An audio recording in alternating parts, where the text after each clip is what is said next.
Hello, I'm Aaron Clausen, Principal Planner for the City of Lynn, and I'm joined by Lauren Drago, Associate Planner for the City of Lynn.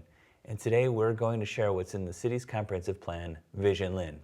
That's right. We just wrapped up a draft version of the plan that is now available for the public to read and comment on. It's available on our website, www.lynncommunitytv.com. Aaron, to start us off, why don't you tell us a little bit about what a comprehensive plan is? Yeah, absolutely. A comprehensive plan sets forth a vision and goals for a city's future and provides the overall foundation for all land use regulations in the city. In Vision Lynn, the city's comprehensive plan, we have 3 chapters: vision, values, and strategies, land use and urban form, and infrastructure and implementation. To create our plan, we started with reviewing existing plans in the city. We did existing conditions analysis to research what trends are currently affecting the city, and then we worked in the community for over a year, learning from Lynners about what they wanted to see. And our steering committee was so helpful with all of that. We worked with a steering committee of residents and community leaders who helped us design our engagement and make sure we were connecting with a lot of different members of the community. We've done surveys, one-on-one interviews with employers, and even big public events like Lynnside Out and our February open house. Overall, we've heard from thousands of Lynners about what they'd like to see in Lynn's future, and that was really how Vision Lynn took shape. The first chapter really focuses on the vision our community members shared with us. Lynners want a city that is safe and comfortable. They want a city where their housing, economic, educational, and transportation needs are met. And they want a city of diverse, connected communities that support each other. What I heard from the people we talked to is they really want a good, fulfilling life in Lynn. It was a really clear vision for us to work from. And we spent a lot of time in that chapter thinking about the many different strategies that could help us pursue that vision. But our next chapter, Land Use and Urban Form, really dives in on what new buildings and development can do to pursue that community vision. Can you talk a little bit, Aaron, about what we mean by land use and urban form? Yeah, certainly. Land use really gets at what we allow to be built and where in the city. Urban form is the difference between, for example, City Hall Square and the Diamond District, or between Wyoming Square and West Lynn. Each of these areas have a different form to it and play a different role in our city as a result. Our project team spent time thinking through the different areas in the city and highlighted activity nodes or areas that had a bit of multifamily housing, retail, and services, and maybe just a little extra action in them. For example, all the residential neighborhoods we see. One of the things that we confirmed through this process is that Lynn needs development. It needs to be inclusive and intentional, but we do need growth. You and I both heard time and time again that people were most concerned about housing and second most concerned with job availability. Building new housing and building commercial and industrial buildings for employers to locate is part of how we meet those needs. The other part of that was interesting is how building more commercial and industrial development is important for our fiscal sustainability as a city. We learned in our existing conditions research that 90% of the city's tax value is in residential property, almost like we're a bedroom community. That's a major burden on residents, and it limits our ability to pay for services our residents are asking for. Building commercial and industrial is important to help us be more financially stable. So the question is, where do we want development? We don't want to allow big, tall buildings in every sleepy neighborhood. So we, through this project, came up with 3 principles of growth. The first is that we should help existing activity nodes evolve and prosper by incorporating more growth in those areas. So those places where we had a little multifamily and retail that Aaron was talking about. The second is that we should direct growth towards areas already served by infrastructure and transit. And finally, we should do our best to preserve existing industrial properties while also finding opportunities to attract new industries, like advanced manufacturing or the life sciences. Using these principles, we worked with the community to create a degree of change map. In tan on the map, you'll see districts that have identified as enhanced districts.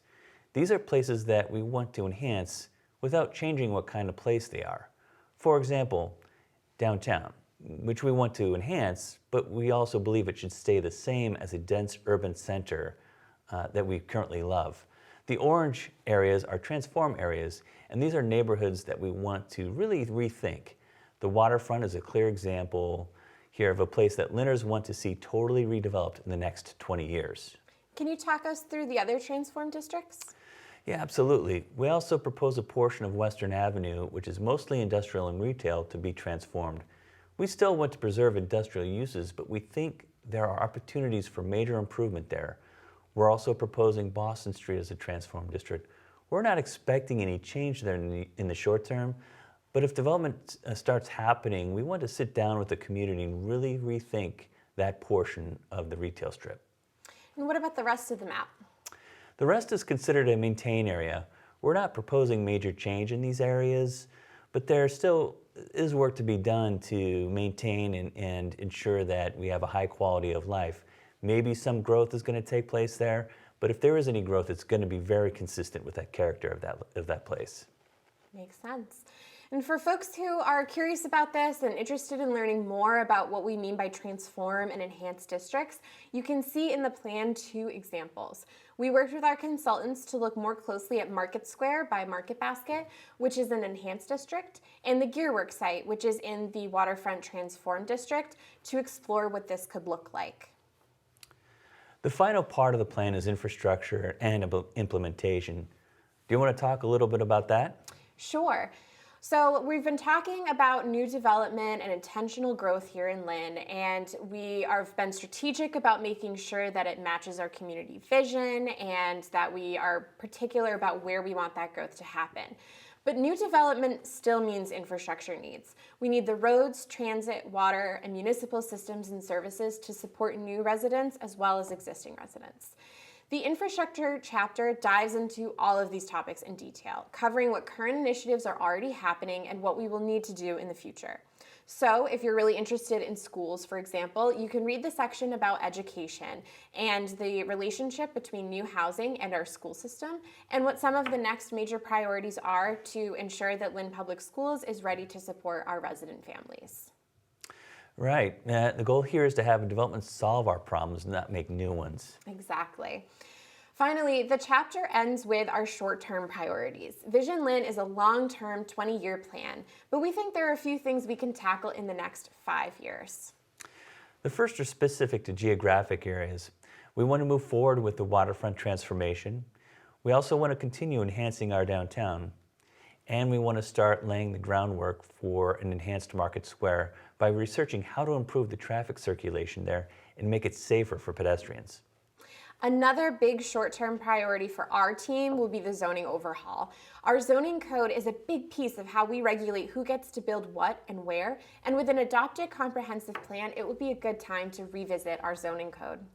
In addition, other short-term priorities include building affordable housing, investing in coastal resilience, and moving forward on workforce development and supporting an improved school building. Of course, we will still be working on implementing other important plans that our community has already provided feedback on, like the housing production plan. We also have some other plans underway for important topics like workforce development and digital access, which will help us dive deep and be strategic on those areas. That brings us to the end of the plan. What happens next? Right now, the draft plan is available for download on our website, www.lynncommunitytv.com. We encourage folks to take a look and send any comments or questions to me at lauren.drago@lynnma.gov before May 15th, 2023. After that, we hope to release a final draft for endorsement by the City Council and adoption by the Planning Board in June. Oh, thank you, Lauren, and thank you everyone for listening. We look forward to hearing your comments and moving forward and implementing this plan with you in the future. Thank you.